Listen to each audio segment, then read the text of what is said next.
everyone, today I'm reviewing episode 84. Wow, this was one heck of a season, and one heck of a finale too. I'm going to share my thoughts on episode 84, Big Trouble Little Ninjago. So let's get started. The episode starts with a short scene with Wu and Misako in the apartment. And with Wu frantically drawing something that Misako attempts to decipher. And it turns out to be the tea shop. So we do see Wu kind of advancing more in his verbal skills. Like, he's speaking full sentences now, complete sentences. We've seen him develop more over the season. And that's good. That's going to set up the next season. So it's really chilling when Garmadon reads the episode name, and previously on Ninjago, it's the first time he's ever done it, obviously, throwing Lloyd aside. But anyways, back to the show. We start out with the little scene where Garmadon and Harumi and the generals do approach a small town. I believe this was the town in episode 75 that Nia did visit. The leader pretty much refuses to bow down. That is until Garmadon summons a bunch of rocks. Wow, if you thought Lloyd was powerful in Season 3 with the golden power, think again. Garmadon is pretty amazing too. And it's hard to think that in Season 2, he was pretty much powerless. He had no power at all. He didn't know his full potential, and we learn in episode 83 that Wu and his father, the first Spinjitzu master, did actually hide that he had this power. But yeah, he's insanely overpowered, but hey, that's not too bad, I guess, especially considering the ending. So the ninja bring Lloyd to Mistake's tea shop. Yeah, that's right, Mistake's back. To be honest, I was a little surprised that the Sons of Garmadon didn't capture Lloyd again, but thinking back about it, it wouldn't make sense at all. Why would they capture him again, really? I mean, he had just been freed the previous episode. So, yeah, I'm actually, in hindsight, glad that he wasn't captured again. But yeah, he's literally losing his life force. And that is when Misaki reveals that if the ninja offer him some of their power, then he will survive. And they do, but not before a little quick conversation where Kai is a little nervous about this. It's really ironic that Kai says, oh, you shouldn't be jumping into decisions like this. Because all throughout Ninjago, he's characterized as the guy who makes quick decisions, the hothead who... Oh, yeah. In episode 75, Harumi literally describes him as the hothead who makes quick decisions, or not something like that, but the hothead who is something like that. Something about decisions. Yeah, that was ironic, but yeah, they do manage to save Lloyd. And there are several animation errors following concerning Lloyd's green eyes, but I'll get to that when it comes. It's cool to see that Lloyd's loss of power, and this is because if the ninja didn't offer their power, he would probably die. And it's fun to see that his green eyes actually do correlate with his power. So everything's fine until Garmadon arrives in Ninjago City. To be honest, I'm really not a fan of the Colossus. It turns out to be some gigantic creature that Garmadon used his powers to create, and it's a lot like the Colossus apparently in Nexo Knights. I've never watched Nexo Knights, but I've heard people say that this Colossus is like the one in Nexo Knights. I'm really not a fan of it. We didn't really need another villain thing. Villain is humanoid. I mean, you had the Sons of Garmadon generals, you had Harumi, then you have Garmadon. We really don't need this Colossus. I think the Sons of Garmadon would have been just fine taking over the city themselves.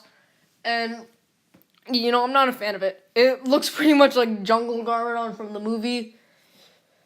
But yeah, the ninja do have to find a way to take down the Colossus. So they do leave the tea shop, with the exception of Nia, who stays behind to stay with Lloyd. Luckily, our favorite green ninja wakes up and Lloyd and Nia do take off, but not before Mistake gives him the parachute. It's like Mistake can predict the future. First she gives them Traveler's Tea, then she gives Lloyd a parachute. Coincidence? I don't know. It's almost as if she's a psychic. So we knew this was going to happen at some point, but finally Garmadon does decide to go after Wu. And Wu's still at the apartment, and he tells Misako that my brother is coming. So Misako makes off to leave, but not before Garmadon comes. And he's probably gonna really defeat Misako. Luckily, Lloyd and Nia do come. That fight scene was brief but fun to watch, very enthralling. I like that Misako was finally meeting up with Garmadon again, even though it was a short fight, I still enjoyed it nevertheless. Yeah, meanwhile, Lloyd gets away with Wu. But Lloyd's not just let out of the action. He captures Harumi, who does put on the Mask of Hatred. I did assume that the Mask of Hatred was in police custody, as that would make sense, but hey, if Garmadon can break Harumi out, there's no reason why he can't grab the Oni mask with him. So, this was the first Lloyd versus Harumi, in essence, since episode 81, and it was almost as good as the first one. The first fight was obviously better because, hey, Lloyd is just realizing this. There are a lot of reveals. So this one, not really as much, but it was still a great fight. And a well-deserved one, a well-needed one, too. So Harumi puts on the Mask of Hatred, and she chases Lloyd because, right now she's pretty much working for Garmadon. So she wants to bring Wu back to Garmadon. And it's funny how she calls him Emperor Garmadon, but it's like she proclaimed him the Emperor. I mean, technically she is the heir to the throne, but anyway, this fight lasted pretty much the rest of the episode until, the rest of the episode. And Harumi is winning during the most of the fight, and there is some final dialogue between them. And hey, it's a great fight. And the fact that they're on a moving tram is even better. So, the bounty comes, and Lloyd is able to get Wu to the bounty. They play catch with Wu, but not before the Colossus literally grabs the bounty. And it starts to crush it, and Harumi actually holds Lloyd and forces him to watch. Wow.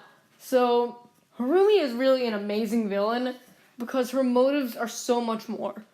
Especially in Season 7, the Hands of Times were extremely underwhelming, and especially when it came to their motives, just the most boring motives you could imagine. Because we feel like we're superior, we're gonna take over the world.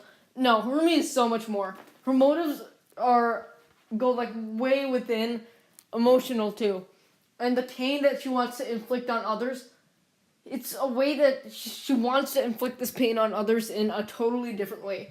So anyway, the bounty does get destroyed, and this is, I believe, the second time in the show that the bounty does get destroyed. The first time since episode 25, but not before the Traveler's Tea is activated, and the ninja, along with the destroyed bounty, are all teleported to the Oni realm. So the fight between Lloyd and Harumi concludes, and Lloyd thinks that they're all dead, right? Because they've been literally crushed to death by the Colossus. So the fight concludes as Lloyd activates the parachute and he pulls a Mr. E. This was a direct reference to episode 75 where Mr. E literally did the same thing. He jumps off and the Wu Crew icon, and he lands into a boat where everyone else is pretty much. Pixel, Nia, and that's the last we see of these characters for this season. So, we get one last glimpse of Garmadon saying, "Ninjago is mine." Congratulations! After 6 seasons, he's finally managed to take over Ninjago. Wow.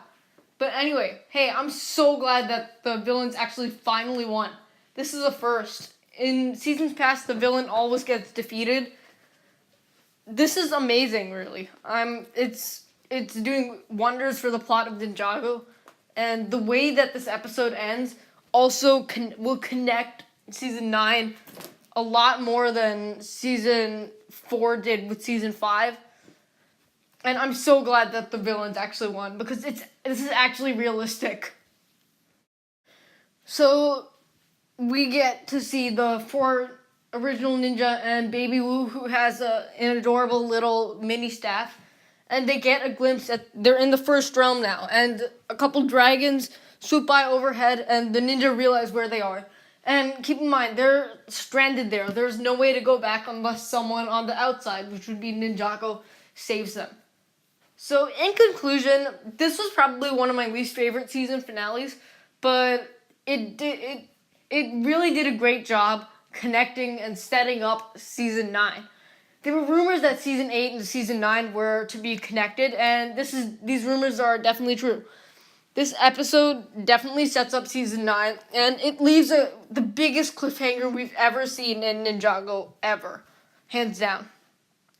In addition, it's so much better than the ninja just winning and the villains being defeated.